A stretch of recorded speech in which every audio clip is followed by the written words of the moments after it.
Masuk dari sakit pertama itu dia hari Rabu pagi mas. 8:30 dia pulang ke rumah. Saya ditelepon sama anak, "Ma, papi pulang, ada di rumah. Papi bilang kepalanya sakit, mama pulang dulu." Saya kaget, wong tadi pagi berangkat kondisinya fisiknya aman. Di sekolah mas, moro-moro saya ngeblank kepala saya ini, plek hitam, pingsan lah istilahnya saya.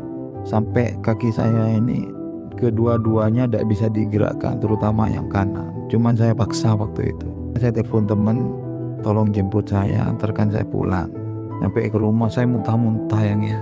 Nyampe langsung muntah. Muntah-muntah. Pucat sudah mas. Saya paksa bawa ke rumah sakit, tidak mau. Hari Kamis sore saya paksa lagi, akhirnya dia mau karena mungkin saking sakitnya. Akhirnya kita bawa ke dokter. Dari dokter hanya disampaikan mungkin karena darah tingginya. Jadi kasih obat. Setelah dari itu kita pulang. Terus nyampe rumah ini tiduran. Terus dia bilang, "Aku sudah tidak kuat. Ayo kita bawa ke rumah sakit." Hari Kamis itu malam Jumat itu yang dibawa ke rumah sakit. Dari hari Jumat kondisi suami pagi itu masih enak, tapi siang sudah mulai merasa kesakitan dan sakitnya lebih parah dari yang di rumah. Kerasa sakitnya itu sangat kuat. Sini, pundak ini, tapi lari ke sini, lari gini lagi, lari sini. Pokoknya lari-lari dia kayak.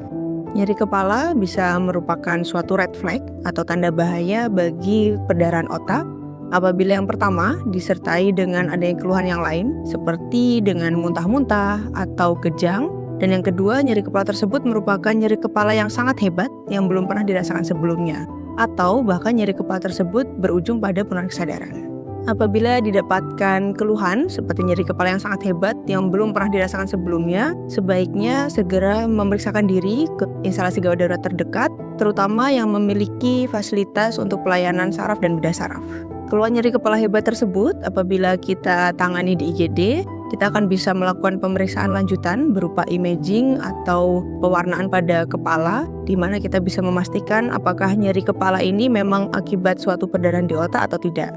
Bila dari hasil imaging tersebut memang didapatkan adanya suatu perdarahan otak, kita bisa melihat apakah kelainan tersebut berasal dari pecahnya suatu kelainan pembuluh darah di otak atau akibat perdarahan yang lain. Kondisi suami sangat kesakitan, sedangkan saya tidak tahu ini dia sakit apa.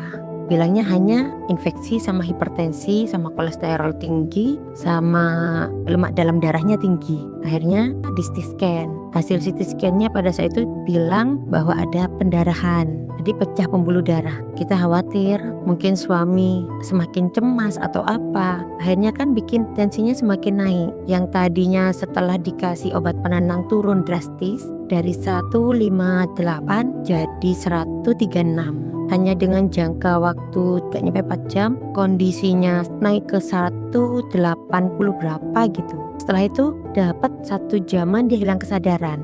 Tapi kondisi dia bisa duduk. Dari yang dia hanya kayak lemas tidur, dipanggil nama sudah gak ngerespon. Jadi bangun kalau dipanggil, tapi dia gak tahu namanya. Dipanggil papi itu sudah kayak orang linglung gitu.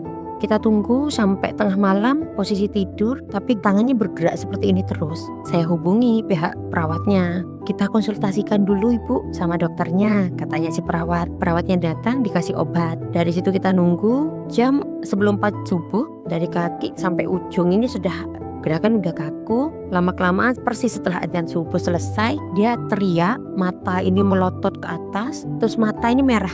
Dan kepala ini kita mau pegang untuk dirilekskan itu tidak bisa. Jadi anak-anak langsung panik panggil dokter. Akhirnya dikasih obat penenang. Diam hanya beberapa menit dia kejang lagi tapi tidak separah yang pertama.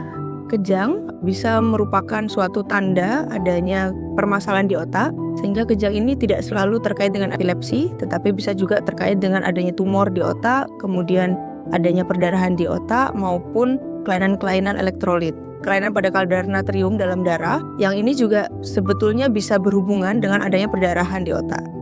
Baru setelah itu malam minggu saya proses untuk rujuk ke Surabaya. Kita hubungi semua rumah sakit yang ada di Surabaya dan hanya mitra keluarga yang pada saat itu ngerespon cepat. Jadi karena kondisi suami ini sudah kritis kan mas, dan yang dari infonya ponaan itu 6 jam harus cepat tertolong. Sedangkan perjalanan ke Surabaya kan butuh waktu ya. Jadi karena ini sudah kritis, Jadi kita langsung bawa ke sini. Dan sampainya di sini hari Minggu pagi. Untuk stroke yang berupa perdarahan, kita memiliki golden period.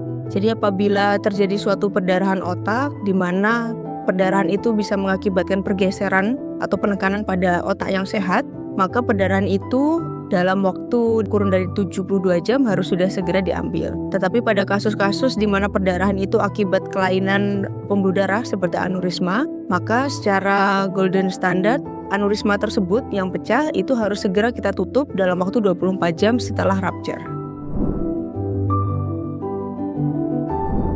Jadi pada saat kita sampai, suami langsung dibawa ke ruang penanganan dan di situ saya lihat perawatnya sudah pada cekatan, sudah siap ya dengan peralatan yang kita lihat sudah lengkap. Pada saat itu disampaikan sama dokter anestesi bahwa tingkat kesadaran Bapak ini di bawah 7, sedangkan untuk orang normal sekitar 15.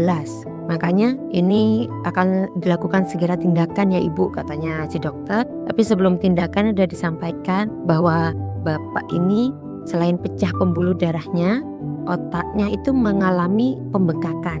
Dan dari situ dokter menyampaikan sepertinya ini di bagian pembuluh darahnya ada kelainan, cuma kita belum tahu itu apa. Pemikiran saya kok ada kelainan, mungkin dari genetik. Akhirnya dokter menyampaikan kita akan melakukan tindakan lebih spesifik lagi dengan DSA. Oh ya dok, monggo. Stroke itu sebenarnya suatu multifaktorial atau penyebabnya beragam. Salah satunya memang akibat adanya faktor genetik. Tetapi tidak selalu stroke itu diturunkan. Apabila faktor yang lain dapat diperbaiki seperti dengan perbaikan pola hidup, kemudian tidak memiliki sedentary lifestyle, mengontrol tekanan darah, mengontrol gula darah, juga mengontrol kolesterol, maka untuk risiko stroke itu dapat diturunkan. Akhirnya dari hasil DSA-nya saya dipanggil, itu ada beberapa layar ya. Ini kondisinya Bapak yang mengalami pendarahan, di sini Bu posisinya. Terus yang di sebelahnya itu memang ada pembuluh darah dan ada seperti gelembung kecil. Gelembung kecil ini yang mengakibatkan kepalanya Bapak sakitnya berkali-kali lipat dari yang hanya pembuluh darah pecah. Pembuluh darah pecah aja itu sudah membuat kepala kaku sama sakitnya luar biasa ya. Dan ada 3 yang harus dilakukan oleh rumah sakit ini. Tindakannya ini kemarin Bapak dipasang koil karena di bagian gelembung itu katanya dokter kalau tidak dipasang koil akan terjadi mudah untuk pecah lagi, dan itu kalau sudah pertama sudah pecah untuk kedua kalinya akan berakibat agak susah kan. Dan memang sudah disampaikan di awal sama dokter kalau akan dipasang koil ini untuk menutup biar Bapak tidak merasakan sakit lagi. Karena ini beresiko nanti misalkan pembuluh darahnya yang pecah tadi sudah selesai, tapi yang gelembung ini tidak selesai, Bapak akan merasakan sakit. Pada kasus aneurisma yang pecah atau mengakibatkan adanya perdarahan, maka yang harus kita lakukan yang pertama adalah stabilisasi kondisi terlebih dahulu, sehingga kita pastikan kondisi pernafasannya baik, kemudian sirkulasinya baik. Lanjut kita lakukan untuk imaging berikutnya atau pewarnaan pembuluh darah di otak untuk memastikan aneurismanya ini apakah memungkinkan untuk kita terapi secara endovaskular atau perlu kita lakukan operasi pembedahan kepala untuk melakukan penutupan dari aneurisma tersebut. Untuk tata laksana aneurisma melalui endovaskular ini saat ini sudah ada beberapa jenis. Yang pertama kita bisa melakukan coiling atau melakukan penutupan pelebaran aneurisma tersebut dengan seperti kawat kita masukkan ke dalam aneurismanya, atau pada kasus-kasus yang aneurismanya itu memiliki leher yang lebar seperti ini sehingga dia perlu ada penutup sehingga kita bisa lakukan stent assisted coiling atau dengan balon. Kemudian ada teknologi yang lain yaitu berupa flow diverter. Ini biasanya kita gunakan pada kasus-kasus aneurisma yang besar,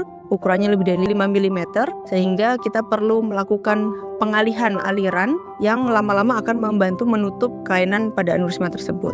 Ada yang terbaru lagi yaitu dengan intrasakular stent, di mana kita memasukkan seperti stent atau balon ke dalam aneurisma tersebut sehingga aneurismanya bisa terjaga agar tidak pecah kembali. Pada beberapa kasus aneurisma pecah yang mengakibatkan perdarahan di otak, itu memang perlu kita lakukan operasi bedah otak, terutama satu untuk mengambil perdarahan yang mengakibatkan penekanan pada struktur otak yang sehat. Dan juga untuk kelainan pembuluh darah aneurisma itu dengan berkembangnya zaman memang saat ini tata laksana secara endovaskular menjadi salah satu pilihan, tetapi pada kasus-kasus tertentu memang tidak semua kelainan itu bisa kita tangani atau kita tutup secara optimal dengan endovaskular, sehingga tetap memerlukan adanya operasi pembedahan otak. Saya bersyukur di situ Ibu. Dan harapan saya pada saat itu, saya sama anak-anak berharap Bapak bisa pulih. Pada kasus-kasus pasien dengan nyeri kepala yang hebat atau ada defisit neurologis, terutama pada pasien-pasien yang usia muda, di mana usia muda itu seharusnya risiko untuk terjadinya pecah pembuluh darah akibat tekanan darah yang tinggi itu lebih rendah, sehingga kita sebaiknya perlu lebih agresif dalam melakukan pemeriksaan imaging. Dalam hal ini kita bisa lakukan dengan CT scan, di mana itu bisa dilakukan secara cepat dan sekaligus untuk mengeksklusi apakah ada suatu perdarahan di otak atau tidak.